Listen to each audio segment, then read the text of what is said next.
She entered her husband's house with love in her heart. But someone inside that house was praying for her marriage to fail. Not enemies. Not outsiders. Her own mother-in-law.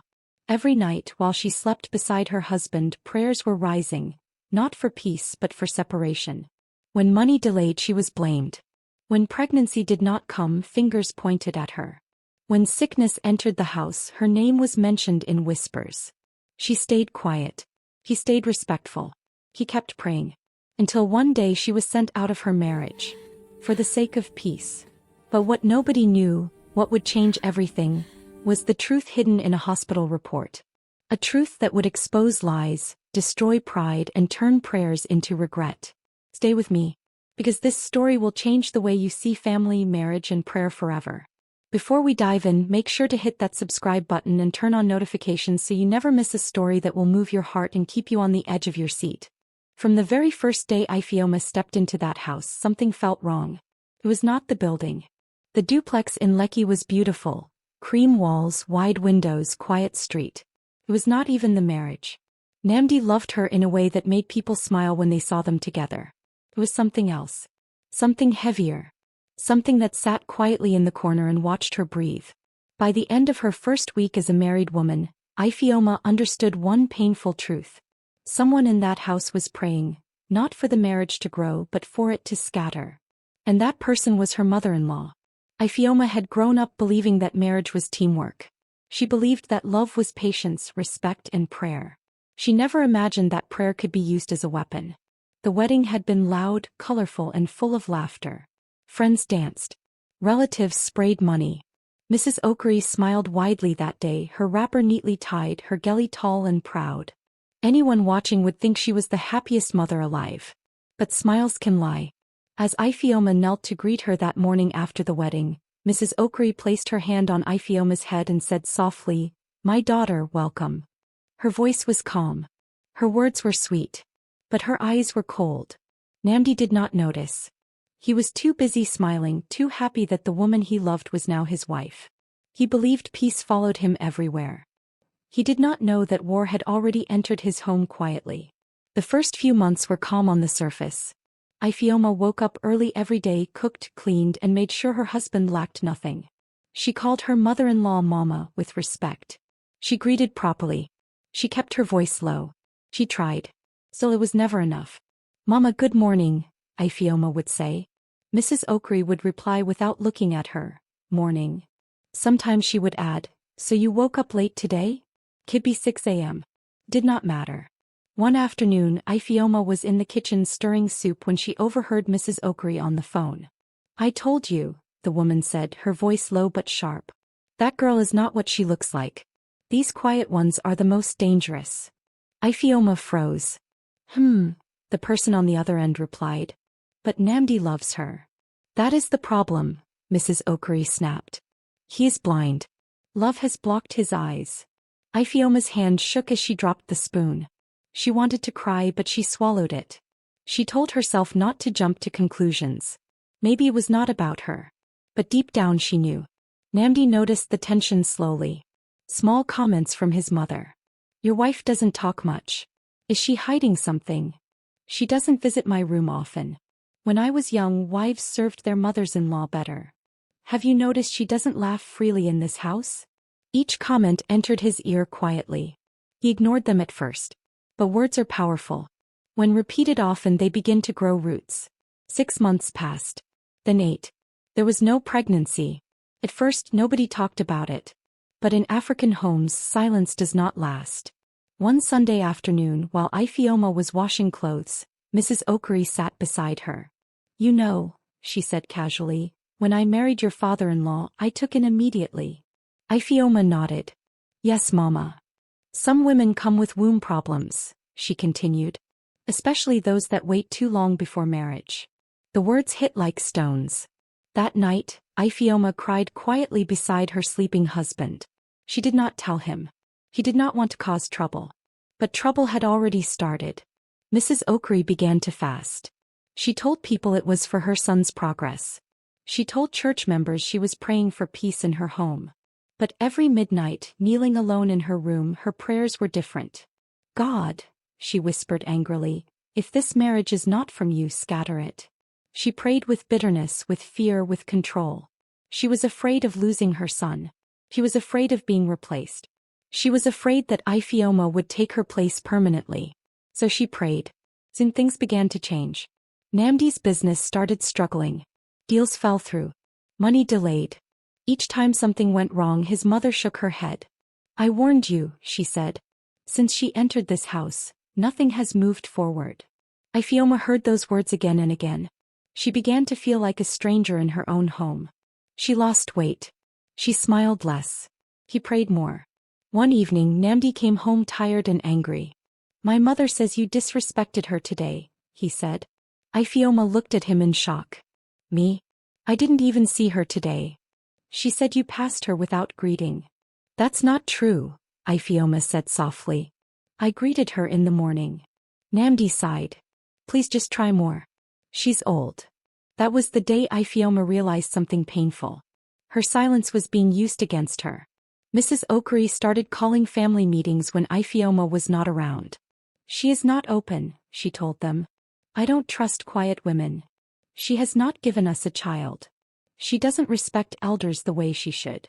Soon aunties started watching Ifeoma closely. Cousins whispered when she walked by. The house became heavy. Then one day Mrs. Okri collapsed in the living room. Everyone rushed her to the hospital. When she woke up, weak and pale, she held Namdi's hand tightly. My son, she cried, this marriage is killing me. That sentence broke something inside him. From that day Namdi began to change. He became distant, short-tempered, silent. He did not know that while he slept, his mother was still praying, asking God to break what she herself was destroying. And God was listening. But not in the way she expected. The house did not feel the same after Mrs. Okri returned from the hospital. Before, her presence was loud and commanding. Now it was quiet but heavier. She moved slowly, spoke softly, and used weakness like a rope to tie everyone emotionally. Each cough came with meaning. Each sigh carried a message. If she asked for water and it did not come immediately, she would shake her head and say, so this is how life is.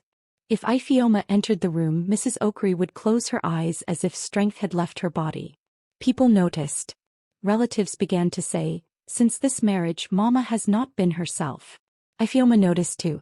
She started serving her mother-in-law more carefully. She cooked special meals. She checked her blood pressure. She massaged her feet at night. Still nothing changed. One evening, as Ifeoma bent to adjust Mrs. Okri's pillow, the woman suddenly grabbed her wrist. You think I don't see you? She whispered. Ifeoma froze. Mama. You think you can quietly take my son away from me? Mrs. Okri continued, her eyes sharp despite her weak voice. God sees everything. Ifeoma gently freed her hand and stepped back. Her heart was beating fast. That night she told Namdi everything for the first time. She doesn't like me, Ifeoma said quietly. She has never liked me. Namdi rubbed his face tiredly. Ifeoma, you're imagining things. My mother is just old and sick. But she said. Please, he cut in. I'm tired. Let's not fight. Those words hurt more than shouting would have. Days passed. Then weeks. Church members started visiting Mrs. Okri more often. Each visit came with prayers, tears, and stories. She prays for this marriage every night, one woman said loudly while Ifeoma served them tea. But some things are spiritual. The women nodded knowingly. That was when the whispers started. She's the problem. She tied something before she married. She came from that poor family. Maybe they wanted to secure their future. Ifeoma heard them. Every word. She stopped attending women meetings. She stopped smiling. She stopped wearing bright colors. Namdi noticed her silence but did not understand it. Then one afternoon Mrs. Okri called a family meeting. Everyone gathered in the living room. Aunties, uncles, cousins. Ifeoma sat quietly beside her husband. Hi people, Mrs. Okri began, coughing lightly. I called you because my heart is heavy. She paused dramatically. I have prayed. I have fasted. I have kept quiet. But this thing is bigger than silence. She looked directly at Ifeoma. This marriage is not bringing peace. Gasps filled the room. She has not given us a child, Mrs. Okri continued. And since she entered this house, my son's life has gone backward. Ifeoma's ears rang. I have asked God many times, she added, tears rolling down her cheeks, if I should speak or die in silence. Namdi stood up. Mama, please. Sit down, she snapped. Then she returned to her weak tone. I am speaking as a mother who loves her son. One auntie nodded. Mama is right. These things should not be ignored. Another said, have they gone for tests? Everyone turned to Ifeoma. Her mouth opened but no sound came out. Namdi cleared his throat. We haven't yet. That night he suggested it. Let's go to the hospital, he said. Just to be sure. Ifeoma agreed immediately. She had nothing to hide. The tests were done quietly. Blood tests, scans, questions. When the results came back, the doctor smiled. Madam is fine, he said. No issues. Namdi frowned. What about me? The doctor hesitated. Sir, we'll need further tests. Those words planted fear. But before those tests could be done, Mrs. Okri found a way to twist the situation. She has bribed the doctor, she told relatives. These girls know how to do things. Namdi shouted for the first time. Mama, stop. She cried. That night she locked herself in her room and refused to eat. The next morning she collapsed again. This time it was serious. Doctors admitted her. Machines beeped. Relatives rushed in.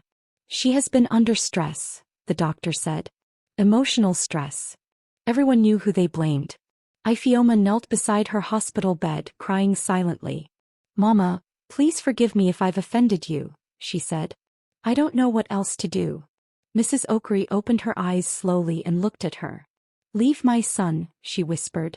That is all I want. Those words cut deep. Namdi heard them. Something broke inside him. That evening he told Ifeoma, maybe we should stay apart for some time. Her world stopped. For your mother's health? She asked. Yes. She packed her bags quietly. As she left the house, Mrs. Okri watched from her window. And for the first time in a long while she smiled. But peace did not come. Because while Mrs. Okri was busy praying for the marriage to scatter, the truth, slow, patient and unstoppable, was already on its way. And when it arrived, it would shake everything she believed she had control over. If you're already hooked by this story, don't forget to give it a thumbs up and subscribe so you can follow every twist and see how everything unfolds. Ifeoma returned to her parents' house with one small bag and a heart full of questions. Her mother did not ask much. She only held her tightly and said, Marriage is not easy, my daughter. But God sees. Her father said nothing at all. He only nodded slowly, the way men do when they are deeply hurt but trying not to show it. Back in Lekki, the house felt strangely quiet without Ifeoma. Namdi told himself it was temporary. He told himself it was for peace. But peace did not come. Instead, guilt came. He began to notice things he had ignored before. The silence. The tension. The way his mother always spoke about Ifeoma even when she was not around. One night he overheard his mother praying. God, I thank you, she said softly. She is gone. Now restore my son. But Namdi did not feel restored. He felt empty. Days later his doctor called. Sir, please come in. We have your results. Namdi's heart beat fast as he entered the consulting room. The doctor cleared his throat. Your sperm count is very low. It may be difficult to conceive naturally. The words hung in the air. But my wife is fine, Namdi said weakly. Yes, the doctor replied gently. The challenge is not from her. Namdi left the hospital in silence. He sat in his car for over an hour staring at nothing. All the accusations, all the pressure, all the pain. And Ifeoma had carried it alone. That night he confronted his mother. Mama, he said calmly, the problem is not from Ifeoma. Mrs. Okri laughed nervously. What kind of talk is that? The doctor said I have an issue, he continued. Not her. Her face changed. So now you believe doctors more than prayers? She snapped. This is not about belief, he said. It's about truth. She stood up angrily. That girl has turned you against me. Namdi raised his voice. No. You did that yourself. Silence fell.